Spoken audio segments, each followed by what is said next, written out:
नमस्कार, मैं आरती सिंह, देख रहे हैं आप न्यूज़ 11 भारत। कोरोना जब पिछले साल जब कोरोना ने देश में दस्तक दी, उसके बाद तमाम अफरा तफरी का माहौल देखने को मिला।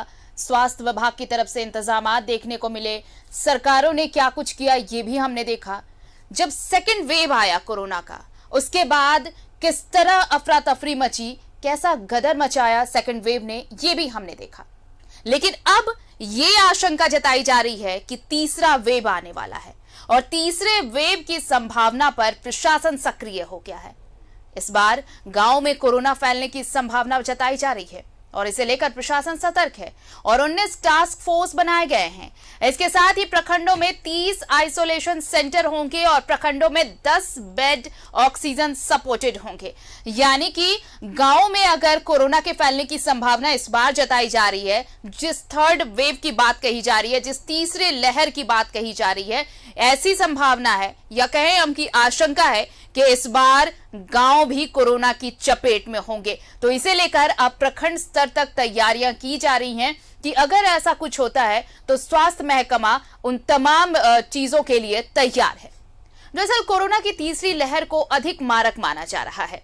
इस बार धनबाद जिला प्रशासन ने अपना सारा फोकस ग्रामीण इलाके पर कर दिया है। इसके लिए सभी प्रखंडों में कोविड-19 टास्क फोर्स का गठन किया गया है। धनबाद से हमारी ये खास रिपोर्ट देखिए।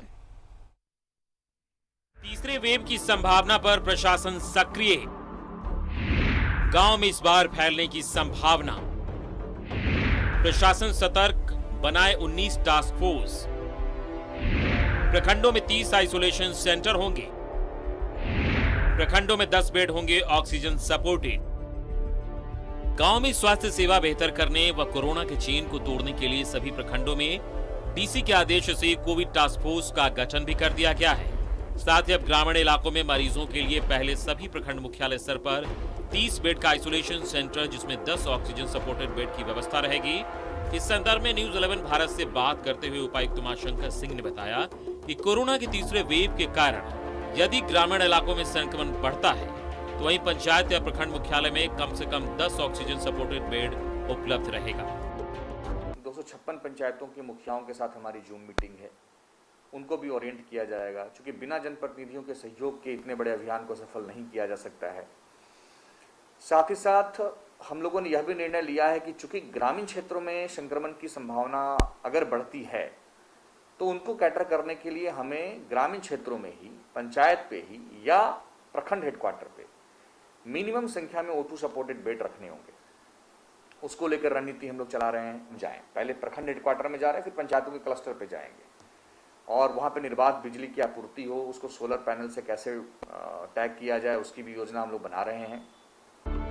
वहीं संदर्भ में जिले के सभी 256 पंचायतों के प्रतिनिधि भी सरकार व जिला प्रशासन की ओर से अपना सहयोग का हाथ बढ़ा दिया है। ग्रामीण इलाकों के जनप्रतिनिधियों ने भी ग्रामीणों को जागरूक करने के लिए जांच व टीकाकरण के प्रति लोगों के बीच जागरूकता बढ़ाने को सही मानते हुए इसमें जुट गए हैं और व्यापक प्रचार प्रसार करने हेतु मुखिया लोगों को निर्देश दिया गया है, जिसमें आंगनवाड़ी सेविका, सहायिका ये लोग सारे सदस्य रहेंगे उस पर देखरेख में।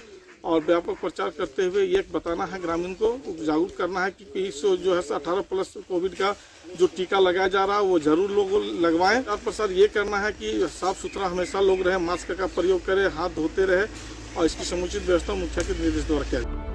बहरहाल सरकार व प्रशासन की पहल और सबों के सामूहिक प्रयास व सतर्कता से ही इस महामारी को परास्त कर सकते हैं और इसमें हमें अपना योगदान देना ही होगा। न्यूज़ 11 भारत के लिए धनबाद से सहयोगी बंटी के साथ अरुण बर्णवाल की रिपोर्ट। तो हम ये कह सकते हैं कि जिस तरह की ये तैयारियां नजर आ रही हैं, जिस तरह से स्वास्थ्य महकमा और प्रशासन तैयारियां कर रहा है, इससे हम कह सकते हैं कि तीसरी जो लहर है उसे लेकर हम तैयार हैं। चलिए, हमारे साथ जुड़ रहे हैं हमारे सहयोगी अरुण बर्णवाल, सीधे रुख कर लेते हैं उनका। अरुण, देखिए, तीसरे वेव की आशंका के बीच प्रशासन अब पूरी तरह से तैयार है इससे निपटने के लिए और अब पूरी तरह से फोकस गांव पर।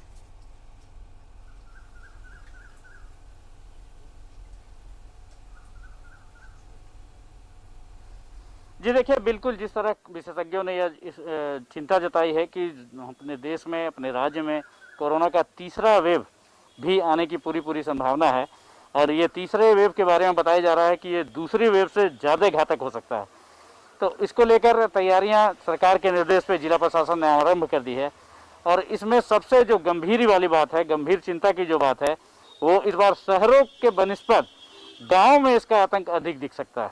तो इसको लेकर जिला प्रशासन ने तैयारी आरंभ कर दी है और प्रत्येक प्रखंड स्तर पे ही एक टास्क फोर्स का गठन कर दिया गया है, जो बीडीओ या सीओ के नेतृत्व में होंगे और पूरे वहाँ के जो थानादार हैं और दूसरे विभागों के पदाधिकारी हैं वो रहेंगे और पूरे स्वास्थ्य की, पूरे गांव की मॉनिटरिंग करेंगे। इसमें कहीं भी किसी को जो अगर लक्षण दिखता है तो पूरे गांव की जो टेस्ट होगी, उनका सर्वे होगा, उसकी रिपोर्ट तैयार की जाएगी और वहाँ पे अगर ज़रूरत पड़ा तो वहाँ पे टेस्ट ड्राइव चलाकर वैक्सीनेशन का भी काम किया जाएगा।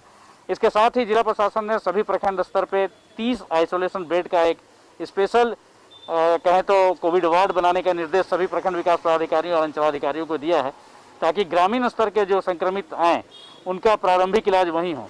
और इसमें 30 में से 10 वार्ड जो है ऑक्सीजन सपोर्टेड होंगे, जिससे ताकि जो अगर जिन मरीजों को ऑक्सीजन की ज़रूरत होगी उसका वहीं इलाज हो पाएगा।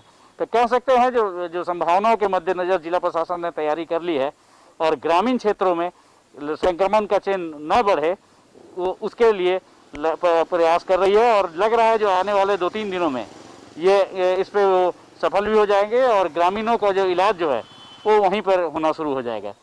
तो कह सकते हैं हम जो ग्रामीण क्षेत्रों में संक्रमण के चेन को तोड़ने के लिए सरकार के निर्देश पे जिला प्रशासन ने तैयारी अपनी पूरी कर ली है। जी, तमाम जानकारी के लिए तो तीसरी लहर को लेकर धनबाद प्रशासन पूरी तरह से तैयार है और ये संभावना जताई जा रही है कि इस बार कोरोना गांव में फैल सकता है, इसलिए प्रशासन ने इस बार गांव पर फोकस किया है।